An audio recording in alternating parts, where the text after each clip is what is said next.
Hey everybody, it's Jason Blaha here, and I'm just sitting here in my robe drinking my morning coffee looking sexy as hell as usual.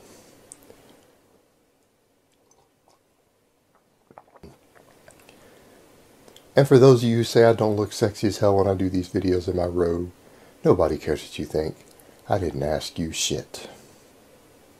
Now, something that people seem to have forgotten, I've got a lot of new subscribers, a lot of new viewers, people who haven't heard of me before. They're asking certain questions and they don't realize that this is stuff I've talked about way in the past, but I haven't discussed in a while. And that's people going, oh, why would you use those peptides? Why would you do this? Why would you do that? What's wrong with natural? Well, what's wrong with natural? The whole concept of Mother Nature. If you look at the historical record and anthropology, we're supposed to die at 35. Our average life expectancy for our species in the wild is 35. Mother Nature wants you dead at 35. Fuck Mother Nature. So anybody talking about using this word natural or what nature intended or the natural order of things, yeah, fuck you. I'm 37. You want me dead at 35. I'll slap the piss out of you with your silly natural bullshit. Now, all of that being said, I am very much a fan of transhumanism, which is the concept of using technology and our intellects to better ourselves, to improve ourselves, improve our weaknesses, become something more than human. And I've always believed in this concept since I was a child. It has nothing to do with even the training or anything else. And so I grew up with that sort of concept. I grew up with science fiction. I grew up with the X-Men comic book characters, and I do have a science background. And so to me, this whole concept of that is just absurd because there's nothing natural about humans. We have already used transhumanism to advance ourselves as a species. We have an average life expectancy. We've doubled it. We've cured tons of diseases that come out. Now, granted, a lot of our slobbish lifestyles have created new diseases, but overall our species does live a lot longer. We have advanced technologically, and I have no issue with using that technology to improve ourselves. When we come to getting neural implants to where we can control all of our own hormones with a computer, I will be one of the people getting one. And when it came to things like hormonal transhumanism, I first became interested in that when I met people who used basically testosterone and growth hormone in their 60s. I met a man who was a medical doctor who at 65 wrote his own prescriptions. He looked only maybe 50-ish instead of 65, but he was in better shape than most of the young guys in the gym. You know, he was over there bench pressing 300 pounds for a couple reps.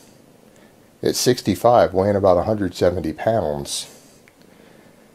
He was young, he was healthy, didn't need glasses, and he wrote his own prescriptions. And I talked to him, and he had been using anabolics for like 30-something years at very conservative doses, and he had started using growth hormone something like a decade before that, and again wrote his own prescriptions as a medical doctor.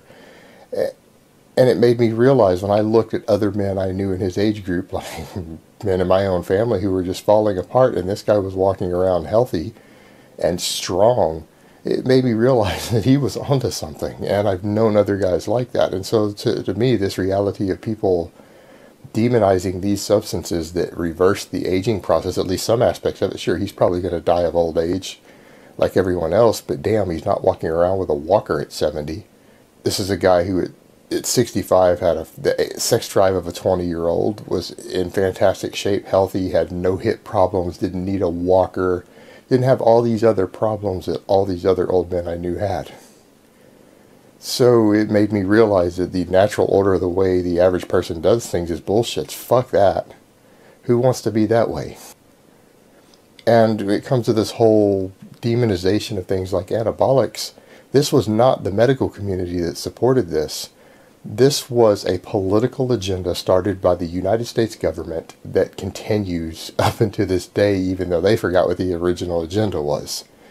And that was because it followed the era of Mccarthyism, and we were using anything we could to demonize communism and the Soviets, and anyone who did anything like them had to be demonized.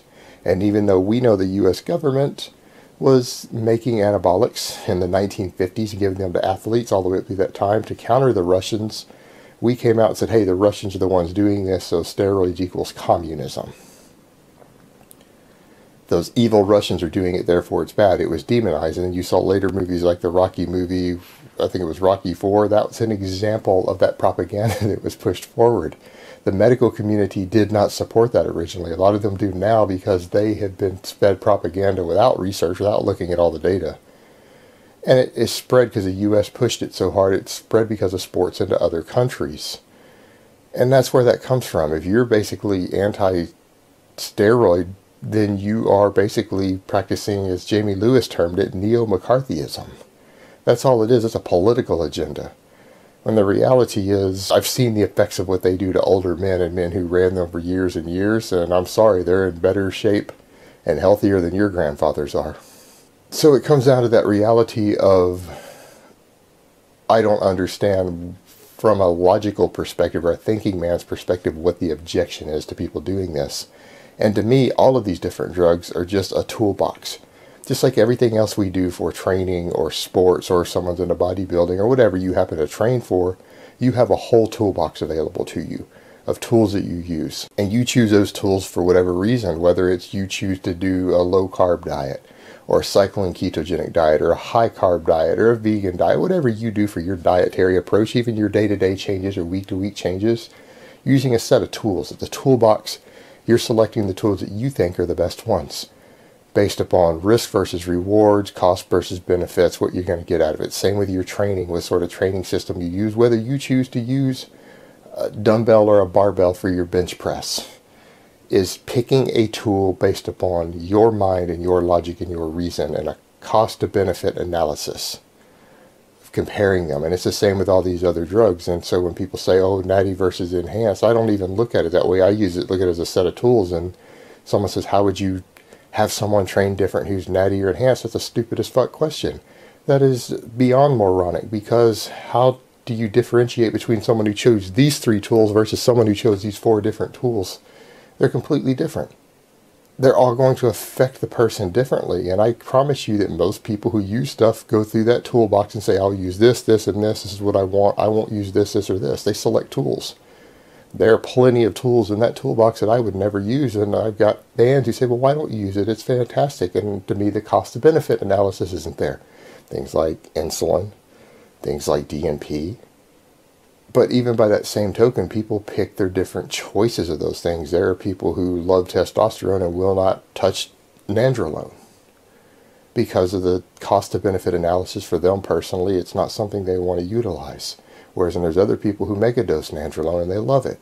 And it fits into their toolbox. And it's nothing more. And I don't look at it as anything else. I consider pharmacology, nutrition, training, all of these things to just be individual tools. And it's not a judgment issue or a moral issue on my part. It's simply a matter of a person selecting the tools to reach their goals based upon an individual cost-to-benefit analysis of every single tool available. And so to me, when someone says some silly ass comment, oh, this person only achieved this using these drugs or whatever, to me it's just a tool. I don't differentiate and say, well, this person used this tool or this person didn't, and therefore they're better than another. That's moronic. In fact, if the other person could have used more effective tools without harming themselves or a negative cost-to-benefit analysis, and they don't use a certain tool, then I think they're a dumbass. Because I don't understand that. They didn't weigh things out at all. If you ran purely with some sort of propaganda, you wouldn't use a ketogenic diet even if it would have been the best choice for you, and I'm not really that big of a fan of them, to be honest. Because of some piece of propaganda, then you're a dumbass. If actually using testosterone and growth hormone would have been for your financial health and competitive situation the proper tool to use, and you don't use it because of some propaganda, you're basically a dumbass. And that's how I view it. And by that same token, if people use these things and they aren't the proper tool for them and they didn't weigh it out, then they're also a dumbass. But people have a right to be dumbasses. That's perfectly fine. There are plenty of people who are dumbasses. That's just who they are. I don't worry about it. It doesn't affect me. It's their business. But the reality is that is my view on these things. I do believe in transhumanism. I don't believe in any of this nonsense propaganda and politics around any of these things. Because keep in mind, there's politics around weight training. There are people who have a negative view of lifting weights from a health perspective or a physique perspective. And I see those people as just as silly, and I'm sure most of you do too also. So when people ask me the question of why do these, and I would say, well, if something is the best tool for a job, I'm an intelligent thinking person. I don't believe in the whole naturalistic fallacy, so why wouldn't I? If I can do something within my cost to benefit analysis that seems to be the best tools for a job, obviously I'm going to use them because I'm a thinking, rational person. Alright guys, that's really all I have to say on that today. I hope it's been informative, and I will talk to you guys next time.